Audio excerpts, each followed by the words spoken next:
que não se pensa mais, o lema do momento e também na pandemia, investir, né? É um mercado que cresceu, apesar da diversidade no Brasil, claro, também com incentivo de muitas plataformas governamentais e também pela expertise, né, desse mercado que também, junto com a construção civil aí, é importante, né, para o sustentáculo da economia no Brasil e em diferentes, claro, regiões do mundo.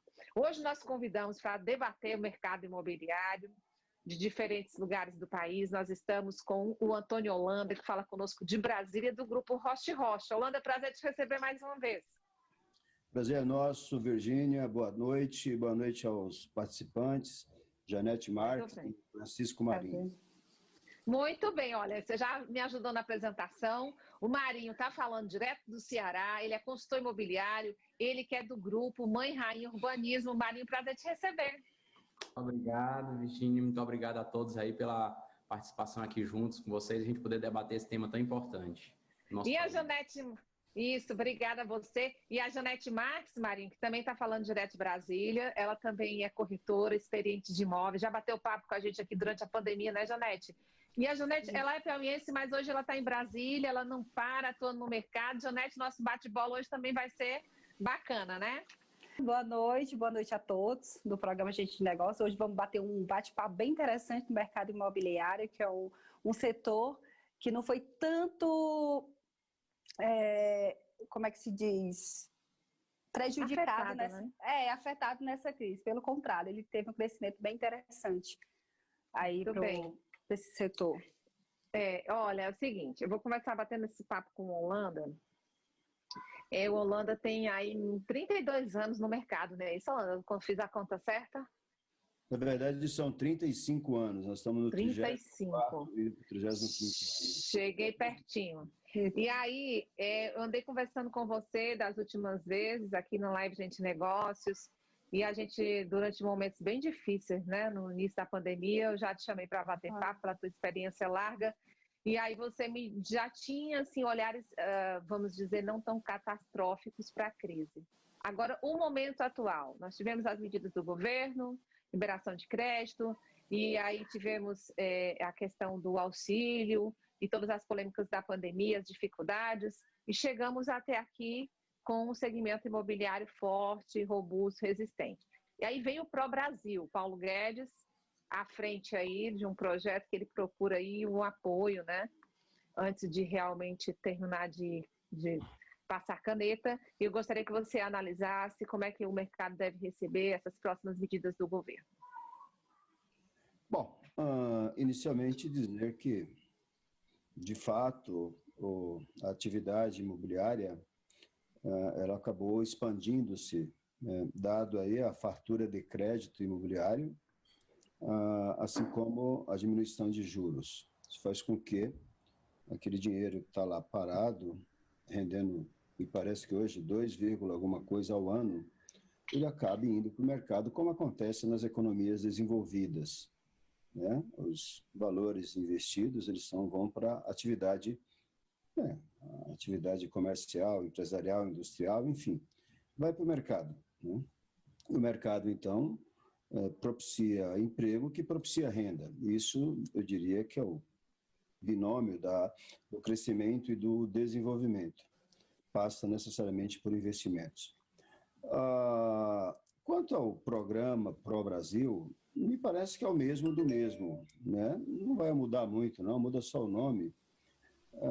E o impacto certamente é positivo, na medida em que, né, ele expande renda ou aumenta a base de consumo.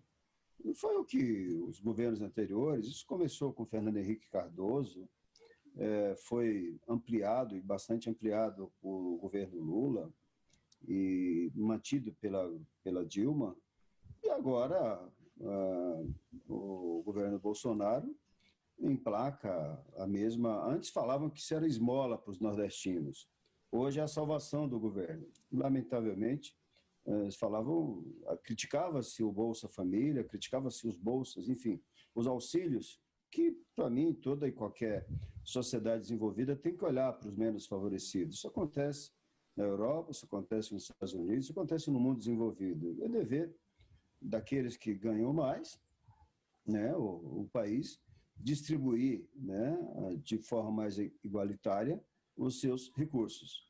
Hoje, como disse, me parece vai ser o mesmo do mesmo, mas isso é positivo, na medida que mantém a economia aquecida, porque aqueles menos favorecidos acabam tendo renda e com essa renda acaba ativando, digamos, o mercado de um modo geral. Muito bem. Agora eu vou para o Ceará com o Marinho. Marinho, você tem larga experiência com urbanismo, né? Você já vem de uma escola em que os desafios são grandes, com a área de loteamento, e uma expertise grande no segmento. Como é que você acha que o Nordeste entra dentro desse circuito, desse momento atual? O Nordeste que, em muitos momentos, por exemplo, saiu uma pesquisa bem atual, falando da dificuldade que o Nordeste tem nessa pandemia. Eu conversei, inclusive, nos bastidores com a Holanda, falando que o Nordeste precisa acordar, né, desse longo tempo aí de letargia, ser uma região mais proativa em muitos sentidos. E essa pesquisa que eu puxei é uma pesquisa que diz que de todos os estados da federação, no Nordeste, no Piauí, é o estado que tem mais dificuldade tecnológica para se modernizar e acompanhar a digitalização nesse período de pandemia. Quer dizer, é um dado muito alarmante. Nós temos aí o Nordeste em situação em alguns estados realmente com patamares econômicos diferentes. Como é que você vê esse momento e as medidas e a situação do Nordeste, por exemplo? Boa noite a todos. É o seguinte, eu tenho uma visão pela minha história de trabalho, eu sempre busco ser muito realista, avaliar bem os cenários e as situações, mas é uma coisa nata de mim buscar a boa questão, ser otimista com os fatos, né? Então, eu sempre gosto de olhar para as situações vendo o lado positivo. Eu acho que tudo que acontece sempre tem uma ótica positiva, cabe a gente ter essa sabedoria, essa sensibilidade e transformar esses fatos em coisas boas. Realmente vivemos um momento muito especial, globalmente. Essa pandemia pegou todo mundo de surpresa e ela veio com um impacto muito grande em alguns setores, principalmente. Eu vejo que dentro desse momento que a gente viveu na pandemia, algumas coisas estão mudando na vida das pessoas, e a busca por uma moradia melhor, a busca por a construção civil, ela por si só, ela é um grande motor da economia, e esse cenário de pandemia fez com que ela tivesse mais protagonismo ainda, e acredito muito na potencialidade que esse setor tem para a economia como um todo. As medidas que eu estou vendo atual, concordo com a Holanda, muita coisa já vinha em andamento por governos anteriores, mas é natural que existam processos evolutivos nesses planos e, inclusive, hoje foi publicado, confesso que não tive tempo ainda de ver os detalhes do que foi publicado hoje, parece que se falou aí na Casa Verde e Amarela, não estou situado ainda das condições por conta do trabalho, mas eu tenho uma esperança e acredito muito que o mercado imobiliário ele vai ser protagonista na retomada dessa nova etapa que estamos vivendo todos. É bacana, juntando o raciocínio da Holanda com o do Marinho, dá para a gente puxar assim, um discurso muito uníssono no seguinte, viu, Janete? O Holanda falou das situações de positividade e que devem vir mais ainda. E o Marinho puxou a questão de se olhar muito para as pessoas. Todos os especialistas observam que, apesar do mundo estar cada dia mais tecnológico e que a escassez de mão de obra pode advir da falta de não preparo e especialização das pessoas para esse mundo de tecnologia cada vez mais virtual, ao mesmo tempo se chama a atenção de que é muito importante, dentro desses contextos, a valorização do ser humano. E aí eu te pergunto, Janete, então vai ser o momento em que as entregas têm que ser bem maiores por parte das empresas, as empresas vão precisar se integrar mais com o consumidor final, vão precisar entregar mais para o consumidor final? Como é que você analisa isso? Sim, Virgínia, na verdade é um momento bem fascinante, que acredito que muitas pessoas não imaginavam que chegaria. Foi um começo que todos nós do setor imobiliário ficamos bem assustados, que meados de março, abril, realmente teve uma queda, mas quando foi começo de maio, o setor veio bem forte, inclusive assustou alguns especialistas da área, eu mesmo fiquei assustada. Mas assim, o que é que a gente está vendo? As construtoras estão oferecendo mais qualidade de vida para o seu cliente. O cliente que está em condomínios, em edifícios, está migrando para condomínios abertos, casas. Isso a gente viu uma transferência de edifício para casa que é enorme, Virgínia, porque antes, em 2019, estava tendo o contrário. As pessoas estavam em casas, condomínio de casas, mudando para edifícios. E agora é o contrário, está tendo muito essa mudança no nosso setor. E assim, eles estão buscando muito pela qualidade de vida. Foram muitos dias intensos com a família e eles perceberam que o que importa é o aconchego da família, mais aconchego no lar. Então, assim, elas estão buscando muito conforto e eles estão muito, como é que se diz, bem criteriosos quando vão comprar alguma coisa. Eles pensam não só nele, agora na família, no entorno da família, sim. Então, é um momento muito maravilhoso, sem contar que, além disso, as taxas de juros vêm caindo cada vez mais. Há 15 dias atrás, o Banco do Brasil trouxe uma linha de crédito de 6,57. Quando foi 7 dias depois, segunda-feira, já baixou para 6,37. Então, assim, teve uma mudança, não só no setor como na taxa, que fez com o cliente que estava pensando há 3 anos atrás em comprar, mas estava adiando, então ele viu que é o momento, e assim, ele está maravilhado com esse momento. Até eu estou, Virgínia, para te falar a verdade, não parei, vim para cá para ver como é que está o mercado, falar com várias pessoas, para ver como é que está o setor aqui em Brasília. Fui em Goiás também, olhar, que eu gosto de pesquisar como é que vai expandir no meu Piauí, que eu gosto de levar novidades para lá.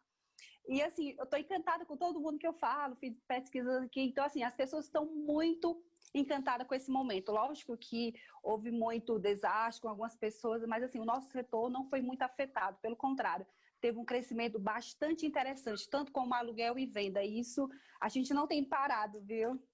Muito bem. Holanda, a Janete falou aí dos incentivos, né, das linhas de crédito. Você foi pioneiro no Nordeste, em muitos, vamos dizer assim, itens dos seus negócios, né? E aí você acabou também de lançar uma imobiliária que é totalmente virtual, né? Se encaixa aí com esse momento que a Janete está descrevendo tão promissor. Sim, encaixa sim, com certeza. A Janete fala com autoridade que no começo da pandemia houve sim um retrocesso, ou uma estabilidade, até por conta do começo da pandemia, da proibição de entradas em condomínios por parte de síndicos, etc, etc. Da mesma forma, quando ela fala da expansão de vendas a partir de abril, maio, isso tem a ver com a redução de juros, isso tem a ver com a competitividade. O Banco Santander começou a trazer uma linha de 6,99, fez com que o Banco do Brasil se movimentasse, isso é muito bom. A Caixa Econômica certamente também vai trazer valores mais baixos, e eu imagino que logo o Santander deve dar alguma resposta também. Então, tudo isso acaba aquecendo o mercado. Lamentavelmente, no início da pandemia, alguns estados proibiram, enfim, o exercício da atividade construtiva. O Piauí foi um deles. Aliás, o Piauí foi um dos únicos, digamos assim, a proibir tanto a construção civil quanto a pública. Isso não aconteceu com São Paulo, que era o foco da pandemia, e São Paulo estava em pleno funcionamento, não em pleno funcionamento, mas funcionando, né, com as devidas segurança, tanto a área pública quanto a área privada. Já quanto aos lançamentos imobiliários virtuais, me parece isso ser uma tendência. O conceito de negócio está sendo alterado significativamente. A Magazine Luiza, por exemplo, traz aí agora recente, o filho da Luiza Trajano traz aí informação de que eles cresceram 80%, né, nesse período de pandemia, nesse período que ainda estamos. Tem uma grande empresa de São Paulo, né, uma imobiliária virtual que trabalha com locação. Eles também cresceram bastante. Hoje, segundo a reportagem dos mesmos, alugam 5 mil imóveis por mês. E nós lançamos um projeto que nós já temos há uns 3 anos e meio que nós estamos desenvolvendo, já imaginando que esse modelo de negócio vai ser drasticamente alterado, não só na área de locação, mas sobretudo na área de venda também.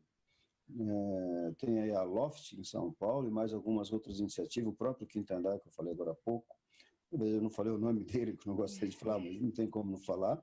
É a primeira iniciativa de uma imobiliária voltada. Ele iniciou voltando-se para a locação, mas percebendo o filão que é vendas, ele também já colocou dentro da sua plataforma a venda e compra de imóveis.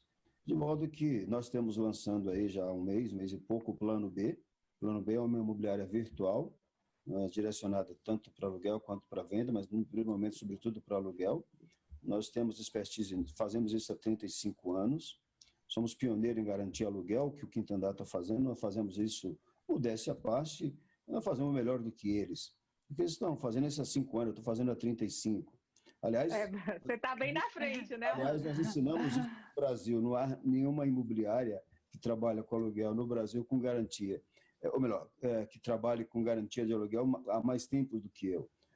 O Piauí, por exemplo, a cidade de Teresina é um exemplo disso. Praticamente todas as imobiliárias que trabalham no Piauí ou em Teresina com aluguel têm que trabalhar com garantia. Entendi. Nós temos aí no Ceará, Marinho, vocês atuam no Ceará e no Piauí, não é isso? Exato. A gente na Mãe Rainha Urbanismo, a gente atua no Ceará e no Piauí. Mas nós temos dentro do nosso grupo também uma rede de lojas de eletroeletrônicos. Então, a gente atua do Pará ao Pernambuco e Brasília. Inclusive, temos 5 lojas em Brasília. Então, você está falando do iByte, né? Que junto com o Magazine Luiza cresceu muito aqui no Piauí. A gente até brinca que hoje é o posto Ipiranga aqui no Piauí, porque ampliou o mix de produtos e tem tudo. Tem muita coisa. O Holanda até riu agora, porque... Eu estava concluindo, porque eu acho que caiu, desculpa.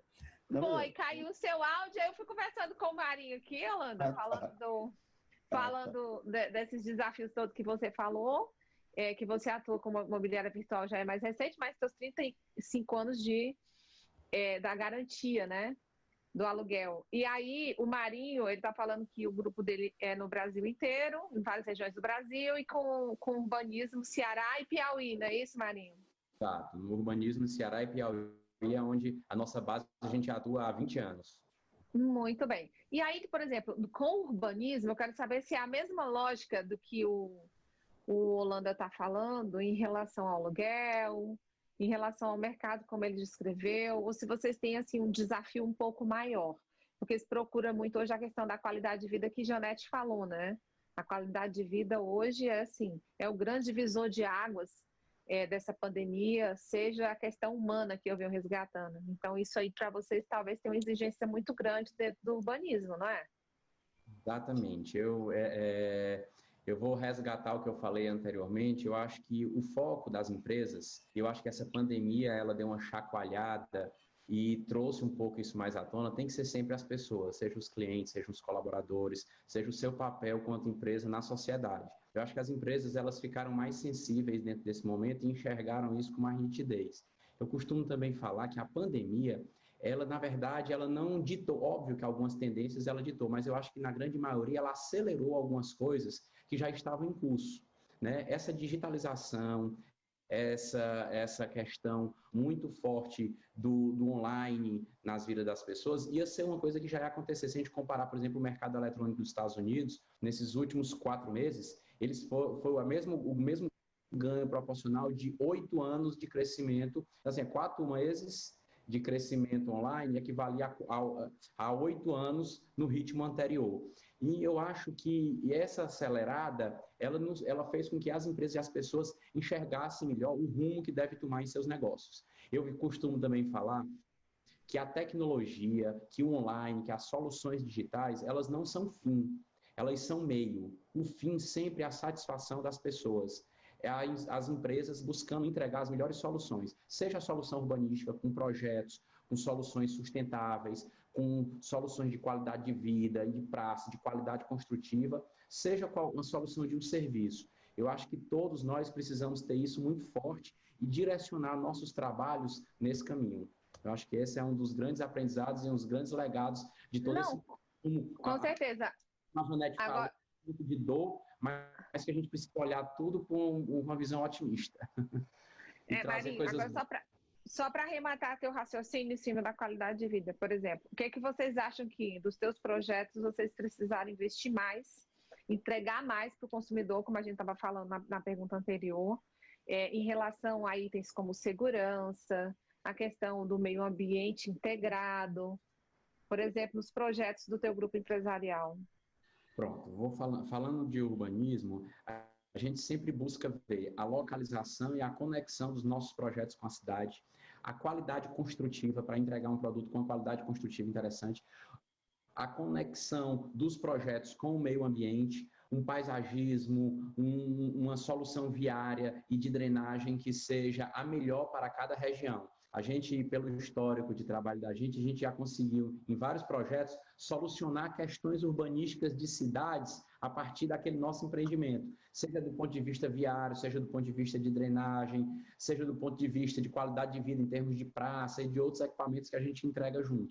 A segurança, como você falou, também é um ponto muito importante, que faz parte hoje do dia a dia de todo mundo, né? Então, também, os critérios e os cuidados de segurança são vários pequenos detalhes, eu acho que não é um item só, é um conjunto de itens que, somados, vão dar essa sensação de qualidade de vida e de prazer e de realização de sonho para os clientes, para as pessoas.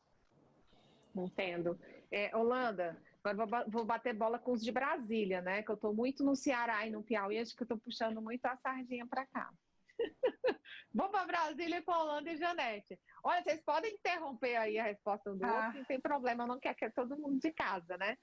Holanda, quando você foi interrompido, você falava desses desafios de mercado. Como é bom você ter essa experiência, essa credibilidade, esses 35 anos de negócio, e você poder lançar um negócio em plena crise econômica no Brasil, em plena pandemia, sabendo no que estava assim, acertando, no que estava fazendo, já para facilitar a vida de todo mundo, hein? Na verdade, o projeto ele já data de uns 3 anos e meio, quando nós tomamos conhecimento do lançamento, que data de uns 5 anos, mais ou menos, do Quinto Andar. Nós imaginamos e projetamos que, se assim continuasse, eles vão passar por cima de todas as imobiliárias como um tsunami, sobretudo na área de locação, mas eles perceberam o filão que é também na área de vendas. O que eu disse há pouco, disse numa outra entrevista que eu dei, que nós, corretores de imóveis, segmento da atividade imobiliária, temos que nos preparar para ter